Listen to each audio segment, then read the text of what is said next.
I greet you, lover of robotized voiceover articles from Wikipedia under a slowly drifting image. Today, our hands have reached the series of games, Assassin's Creed. And what is the trademark of this game series? Of course, the Hidden Blade.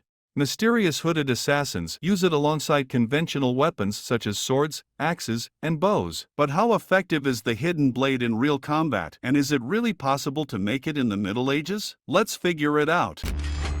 Instincts going no looking bad like a bat with an eye patch. All black through the woods with a backpack and a lit match. Spark one time, get the whole city looking like a dark set of orange when I burn it down. What it is, what it do, whole clique getting live on the talk of the town. I'm a city. Throughout the entire development of the Assassin's Creed game franchise, the Hidden Blade has evolved and gained numerous improvements from one installment to another. Even the company's policies changed, perhaps even faster than the Hidden Blade itself. As in the first game, the company aimed for realism and removed the crossbow because it couldn't have existed in that time period. However, adding minotaurs and other mythical creatures later on was perfectly acceptable. But it's even more interesting to understand how realistic the Hidden Blade truly is, considering that it was present in all parts of the series. First, let's discuss the design of the Hidden Blade and try to understand if it can be made in principle. The question of whether such a mechanism could have been created in the Middle Ages by some skilled craftsman is a highly debated topic on relevant forums. However, it is impossible to give an exact answer, as the Hidden Blade is a system with multiple interacting components and there is no detailed official blueprint from Ubisoft. There is only concept art, which doesn't provide clear and comprehensive information. The only relatively detailed mechanism of the blade can be seen in the trailer of the first part of Assassin's Creed. In these frames, details such as the trigger mechanism, fixators, cables, gears, and other elements are clearly visible, allowing us to determine that it is an automatic type of device. This means that the Hidden Blade is extended and retracted through the action of the winding mechanism rather than being manually extracted or through the use of inertial force.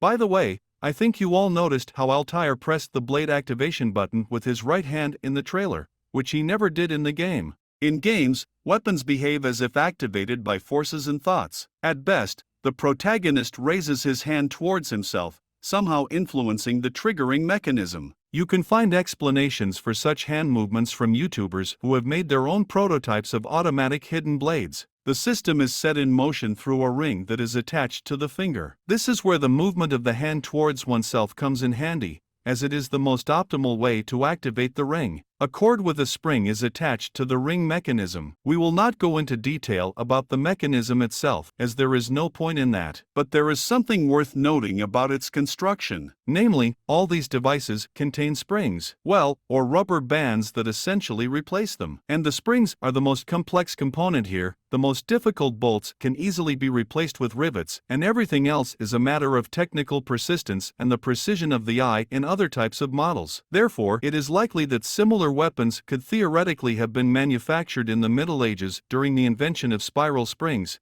that is, in the early 15th century. The only thing I'm not sure about is the size of the spring. It is possible that in those times they did not know how to make such small specimens, but I cannot say for sure. Funny, but it was specifically in the second half of the 15th century that Leonardo da Vinci lived, so theoretically he could actually have made or improved a hidden blade for Ezio Auditore. Furthermore, let's consider the ways of using the hidden blade that were shown to us in Assassin's Creed. Strangely enough, if someone had actually managed to make a hidden blade in the Middle Ages, it could have been used as intended.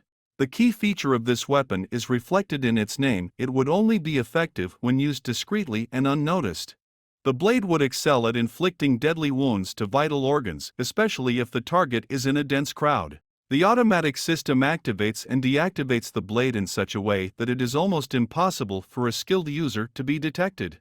Even though it will be covered in blood, in a white coat that will definitely not be visible to anyone. But that doesn't matter. It's realism. Let's think about whether a hidden blade can pierce armor or thick clothing. I think it would be difficult to pierce leather clothing without significant effort, but it is likely impossible to pierce steel armor with a thickness of 1 mm or more. Besides, the hidden blade is not intended for these purposes. Even during open combat with multiple opponents, the main character never thrusts towards protected areas. By the way, do you remember those wonderful battles with a hidden blade against a crowd of enemies with swords and shields and even full plate armor?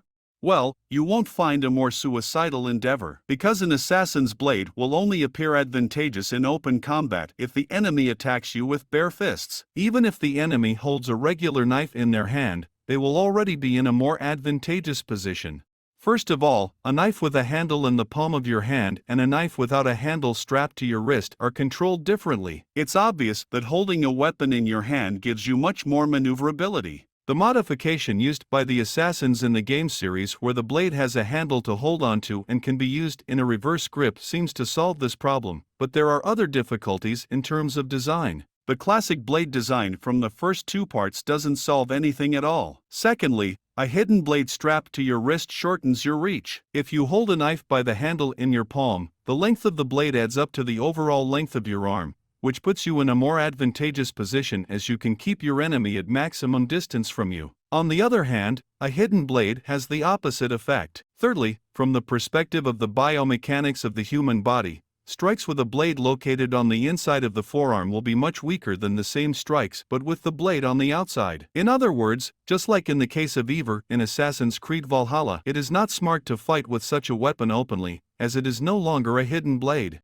And all these disadvantages are only critical in a duel with an opponent armed with a regular knife or dagger. It is not even worth discussing the possibility of defeating a skilled swordsman with such a trick as the assassin does in the game. A miracle assassin would be taken down faster than his blade mechanism would work. Summary: a hidden blade is not exactly a fantasy weapon and theoretically quite real, but it is extremely difficult to make and completely unnecessary for anyone. After all, you can always use a knife for butter, and there are very few situations where a hidden blade can be applied. If the goal is to kill someone in a crowd, it will most likely be some commoner, because noble individuals are accompanied by guards. In a class-based society, noble gentlemen would have servants to carry out tasks such as going to the market or other public places. A commoner can easily do it with a regular knife, toothpick, or pencil hidden in the sleeve. Hunting with a hidden blade for high-class masters would not be possible as they would not allow anyone close to them unless they were equal in status at a ball or some celebration where the assassin's target could theoretically be present. Furthermore, it is unlikely that the hidden blade could be carried undetected because, in reality, it is not that hidden. During a search, it would definitely be discovered,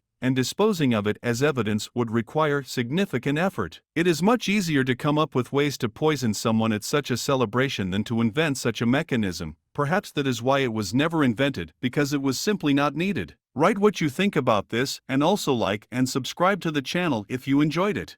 Goodbye. All black through the woods with a backpack and a lit match. Spark one time, get the whole city looking like a dark set of orange when I burn it down. What it is, what it do, whole clique getting live on the talk of the town. Let me city had a